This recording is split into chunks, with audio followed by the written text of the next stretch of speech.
Di ngapain ini? Oh, lagi berjoget.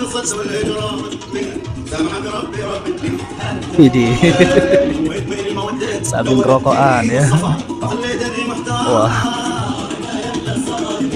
Ini joget khas orang Yaman ya.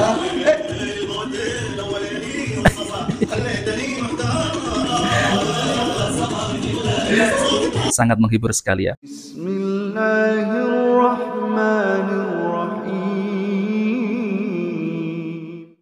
Assalamualaikum warahmatullahi wabarakatuh. Alhamdulillahirabbil alamin. Assalatu wassalamu ala nabiyyina Muhammadin wa ala alihi washabbihi ajmain. Amma ba'du.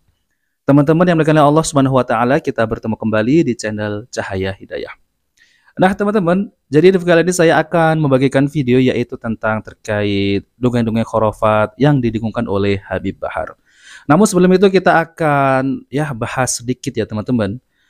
Jadi alangkah baiknya ya kalau Habib Bahar ini ya seharusnya kan ya itu menyampaikan ilmu-ilmu agama kepada umat, kepada muhibbinnya, yaitu untuk berpegang teguh kepada Al-Quran dan sunnah-sunnah Nabi Sallallahu Alaihi Wasallam. Orang yang mengaku-ngaku cucu Nabi Sallallahu Alaihi Wasallam tentunya harus ya mengajak umat untuk yaitu mencintai sunnah-sunnah Nabi Sallallahu Alaihi Wasallam, bukan yaitu mendengarkan dongeng-dongeng khurafat dari Habib Bahar. Tentunya ini sangat miris sekali ya teman-teman. Nah oke teman-teman, jadi lebih lengkapnya saya akan tampilkan yaitu dongeng-dongeng khurafat dari Habib Bahar dulu ya. Ketika kita menyebut nama Al-Imam Sultanul Malak Al-Habib Abdullah Al-Idrus, itu bisa menjernihkan hati-hati yang kotor lisadiqin, bagi orang-orang yang yakin, bagi orang-orang yang percaya. Kamu yakin, kamu percaya dengan menyebut nama Habib Abdullah Al-Idrus, yang dimana beliau ketika berumur 7 tahun berpuasa selama 2 tahun berturut-turut dan cuma berbuka dengan 2 butir kurma. Wah, jadi berpuasa 2 tahun berturut-turut itu cuma berbuka dengan 2 butir kurma. Umur 7 tahun ya. Ketika beliau berumur 10 tahun, beliau berpuasa selama 4 tahun berturut-turut dan cuma berbuka dengan 4 butir kurma. Oh, naik. Menyebut nama beliau bisa menjernihkan hati yang kotor, maka bagaimana jika kita menyebut nama datuk beliau baginda Nabi besar Muhammad. Nah teman-teman, ini sudah kelihatan doktrinnya ya. Dengan menyebut ya yaitu cucu Nabi, apalagi kita ini menyebut Nabi Sallallahu Alaihi Wasallam, tentu ini bisa menjernihkan gitu ya. Di dalam kitab Al-Mawahib Al-Qudusiyah, Al-Imam Syekh Ibrahim Baharwas dari Syibang, beliau menceritakan tentang salah satu daripada karomah Faqih Mugaddam Muhammad bin Ali Ba'alawi. Beliau Faqih Mugaddam, seorang Ustadzil A'zam, guru besar. Beliau Syekhus Syuyukhus Syariah, gurunya para guru-guru syariat. Beliau Qudwatul Muhaqqiqin, pedoman para ahli hakikat. Beliau Tajul A'immatil Arifin, mahkota para ahli ma'rifat. Faqih Mugaddam, kakeknya Segaf, wal Idrus, wal Habsyi, wal Abbas, dan lain-lainnya. Nah teman-teman, jadi Al-Faqih Al-Muqaddam ini penghulunya para Habib-Habib gitu ya teman-teman ya. Jadi melahirkan Habib As-Segaf, Al-Atos, lalu kemudian Al-Idrus dan lain-lain ya. Saudara-saudara, Faqih Mugaddam dimakamkan di Sanbal. Ini Faqih Mugaddam salah satu daripada karamah beliau. Beliau setiap minggu ziarah ke Nabi Allah Hud alaihi salam. Pernah satu waktu beliau lupa ziarah ke Nabi Allah Hud. Ketika beliau lupa, tiba-tiba disaksikan oleh murid-muridnya datang satu orang yang sangat tinggi. Saking tingginya ketika itu orang masuk ke rumah Faqih Mugaddam, dia membungkuk saking tingginya itu orang. Apa kata orang itu? Wahai Faqih Mugaddam, kalau kamu tidak mau berziarah kepadaku, aku yang akan berziarah kepadamu. Siapa? Nabi Allah Hud alaihi salam. Allahu Akbar. Jadi Nabi Allah Hud itu ya, itu berziarah di rumahnya Al-Faqih Al-Muqaddam. Ini kata Habib Bahar adalah karomah beliau yaitu Al-Faqih Al-Muqaddam ya teman-teman. Faqih Mugaddam dimakamkan di Sanbal.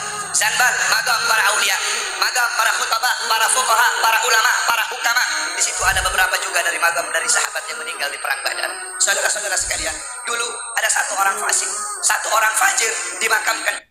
Nah teman-teman, ini ceritanya ini memang dari dulu ya, Habib Bahar ini sudah ngibul ya ceritanya teman-teman ya. Kenapa nggak ngibul ya? Orang ceritanya ini tidak benar, itu adalah khurafat, bukan karomah ya teman-teman. Ingat, ini bukan karomah. Di dekat situ, saudara-saudara. Mereka para aulia semua di situ tidak diazab, tidak disiksa. Ini orang fasik, ini orang fajir disiksa oleh Munkar Nakir, diazab oleh Munkar Nakir. Ketika dia sedang diazab, ketika dia sedang disiksa, tiba-tiba Faqih Mugaddam bangun dari kubur beliau, masuk di dalam kuburnya ini orang Apa kata Fakil Mugaddam? Roh, pergi wahai mungkar nakir. Jangan kamu siksa ini orang, jangan kamu azab dia, kamu siksa dia, teriakan dia, cerita dia, mengganggu zikir kepada Allah Subhanahu wa Ta'ala. Itu orang fasik dapat syafaat gara-gara kuburnya dekat dengan kubur orang soleh. Dia dekat dengan orang soleh bukan masih hidup, matinya dekat dengan orang soleh dapat syafaat. Maka bagaimana ketika kita hidup, kita masih hidup, kita dekat dan cinta kepada orang-orang soleh. Oke, teman-teman ya. Nah, teman-teman yang dimuliakan Allah SWT, jadi inilah ya dongeng-dongeng khurafat oleh Habib Bahar bin Smith ya. Namun yang perlu kita luruskan ya teman-teman tentang terkait apa yang dikisahkan oleh Habib Bahar ini, tentunya ini dari kalangan klan mereka. Kenapa harus dari kalangan klan-klan mereka yang mengatakan bahwasanya orang soleh? Apakah mereka ini sudah pasti dijamin surga oleh Allah Subhanahu wa Ta'ala? Saya malah lebih bagus kalau apabila ya Habib Bahar ini mengisahkan tentang sahabat Nabi Shallallahu Alaihi Wasallam, seperti perjuangan sahabat Abu Bakar As-Siddiq, sahabat Umar radhiyallahu anhu, dan sahabat-sahabat yang lain yang jelas-jelas mereka ini para sahabat dijamin masuk surga.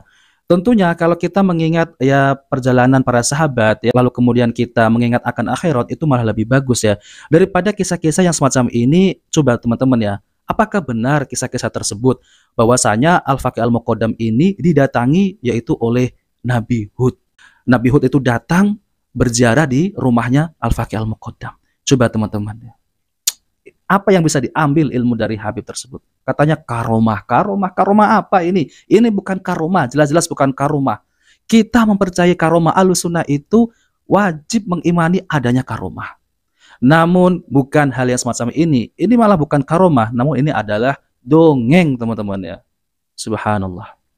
Saya nggak habis pikir ya, orang-orang yang mengaku cucu Nabi Shallallahu Alaihi Wasallam, tentunya ini coba deh ya, kisahkan para sahabat Nabi Shallallahu Alaihi Wasallam. Tentunya ini adalah lebih baik daripada mengisahkan dari datuk-datuknya yang belum jelas kebenarannya. Umat ini haus dengan ilmu, yaitu Al-Quran dan hadis-hadis Nabi Shallallahu Alaihi Wasallam. Jangan dicekokin dengan kisah-kisah khurafat yang semacam ini, yaitu dengan embel-embel karomah. Allahu Akbar. Saya lebih setuju dengan ceramah Ustadz Dr. Firanda Andir JMA tentang karomah. Karomah itu apa ya? Nah, oke teman-teman, kita langsung saja mari kita simak video yaitu tentang karomah ya oleh Ustadz Dr. Firanda Andir JMA Hafidhullah. Mari kita simak videonya. Bahwasanya bukan termasuk syarat wali Allah harus punya karomah. Saya katakan. Karomah dalam tanda petik, saya sering ulang-ulang ini. Karomah dalam arti kesaktian. Sebenarnya wali-wali punya karomah. Namun karomah itu bukan cuma kesaktian, karomah itu banyak. Saya bilang di antara karomah yang paling mulia yang Allah perintahkan adalah istiqomah. Itu karomah yang luar biasa. Yang menunjukkan seorang itu wali. Allah mengatakan fastaqim kama umirt. Yang Allah perintahkan kita adalah untuk kita istiqomah. Istiqomahlah engkau wahai Muhammad. Wa man taba ma'ak. Demikian juga orang-orang yang mengikuti engkau, yang bertobat bersamamu. Istiqomahlah kalian. Istiqomah. Oleh karenanya kita diperintahkan oleh Allah fastaqimu ilaihi. Istiqomahlah kalian kepada Allah Subhanahu wa taala. Kalau di zaman sekarang ini, zaman yang orang-orang pada rusak, ada seorang pemuda yang tampan, masya Allah, disukai oleh para wanita, kemudian dia tundukkan pandangan, dia sholat 5 waktu di masjid. Ini karomah luar biasa. Karomah luar biasa. Ini karomah. Tidak pernah bolong dalam sholat jamaahnya. Ini karomah yang Allah cari. Inilah karomah-karomah yang Allah mengatakan barang siapa yang sholat maka masuk surga. Barang siapa yang sholat maka dia mendapatkan surga yang tinggi. Barang siapa yang sholat maka dia akan di bawah lindungan Allah Subhanahu wa taala. Allah semua mengkaitkan surga dengan amal soleh. Apakah dengan sholat, apakah dengan puasa, apakah dengan menundukkan pandangan, apakah dengan menjauhi zina. Inilah karomah-karomah yang dituntut oleh kita, oleh Allah untuk kita mencarinya. Allah tidak pernah mengkaitkan surga dengan kesaktian. Tidak ada dalilnya Allah mengatakan barang siapa yang bisa terbang masuk surga. Enggak ada. Enggak ada. Barang siapa yang bisa kebal senjata masuk surga. Enggak ada. Kalau memang ada dalilnya barang siapa yang bisa terbang masuk surga, maka Superman surganya paling tinggi. Enggak ada dalilnya. Nah, teman-teman yang dimuliakan Allah Subhanahu wa taala, jadi itulah ya penjelasan dari Ustadz Dr. Firanda Andir JMA Hafidhullah yaitu tentang terkait masalah karomah. Nah, teman-teman, jadi di antara karomah yang paling sakti itu adalah istiqomah, yaitu istiqomah kepada Allah Subhanahu wa taala. Sebagaimana perkataan dari ulama yaitu Ibnu Abil Is Al-Hanafi rahimahullah yang wafat pada tahun 792 Hijriah. Beliau mengatakan, karomah yang sebenar-benarnya adalah seseorang tetap bisa istiqomah.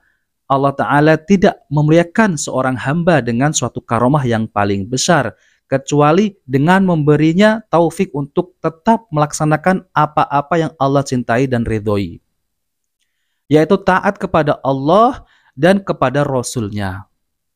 Sebagaimana Syekhul Islam Ibnu Taimiyah mengatakan, sesungguhnya karomah yang paling sakti adalah seseorang tetap bisa istiqomah. Allah tidak memuliakan seorang hamba dengan kemuliaan yang lebih besar ketimbang ia diberi pertolongan untuk tetap bisa melakukan apa-apa yang Allah cintai dan ridhoi, dan menambah apa-apa yang bisa mendekatkan dirinya kepada Allah dan mengangkat derajatnya di hadapan Allah. Nah, itu adalah karomah yang paling top, yaitu istiqomah, yang paling sakti. Namun apa yang dikisahkan oleh Habib Bahar bin Smith ini, ya Allah, ini jelas-jelas adalah kisah-kisah yang menyesatkan kaum muslimin. Nanti orang awam berpikir bahwasanya, oh, wali itu sakti, wali itu bisa ini, bisa itu. Tentunya ini akan menyesatkan kaum muslimin, tidak mau belajar ilmu agama, malah memikirkan kesaktian. Padahal agama ini dibangun di atas Al-Quran dan hadis-hadis Nabi Shallallahu Alaihi Wasallam, bukan kesaktian. Nah, teman-teman, jadi itu saja yang ingin saya sampaikan, bahwasanya yaitu wali Allah adalah orang yang paling bertakwa kepada Allah SWT, yaitu beriman dan bertakwa. Jadi kita bisa mencapai derajat wali dengan beriman dan bertakwa. Bukan kita ini bertapa, bukan kita ini berpuasa apa dan itu tidak syarat menjadi wali. Syarat menjadi wali adalah beriman dan bertakwa kepada Allah SWT.